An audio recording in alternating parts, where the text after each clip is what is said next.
Moments ago, it was announced Larry Kudlow has been tapped to be the president's new National Economic Council director. Blake Berman joining me with the breaking details on this one. You know, Larry's name had been out there for a while. In fact, many of us thought he might get it first time around.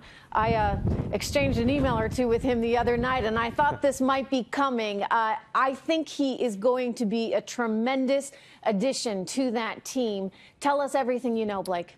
The very first name that was given to me, Trish, I believe within the first hour after Gary Cohn's resignation, was indeed Larry Kudlow. It makes a lot of sense, as you mentioned, considering that Kudlow was a top advisor to President Trump during the campaign, along with Steve Moore, Art Laffer, when they were developing the tax plan for the president at that time. It was during the transition that he was talked about potentially getting this role as well. As you know, it eventually went to Gary Cohn to be the top economic advisor, the head of the National Economic Council. The timing on this, here's what I'm told, Trish, that the two, President Trump and Larry Kudlow, spoke yesterday, that Kudlow was offered the job and he is expected to be named the NEC chair. The Wall Street Journal is reporting this hour that they have personally spoken with Kudlow, and Kudlow has told them that he accepted the position. When the president left for California yesterday, and he's en route to Missouri right now, the president spoke for about a minute or so about Larry Kudlow, talked about how he has known him for a while now,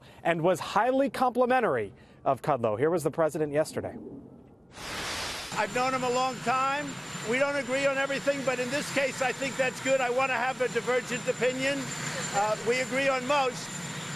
He now has come around to believing in tariffs as also a negotiating point. I think he was one of my original backers. He's a very, very talented man, a good man.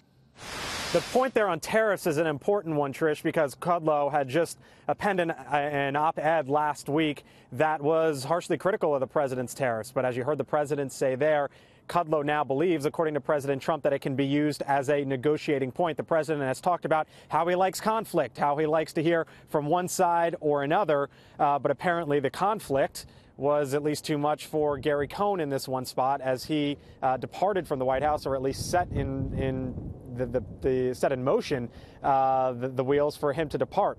As for Gary Cohn himself, Trish, we don't know exactly when he is expected to leave the White House. The president is in Missouri next hour.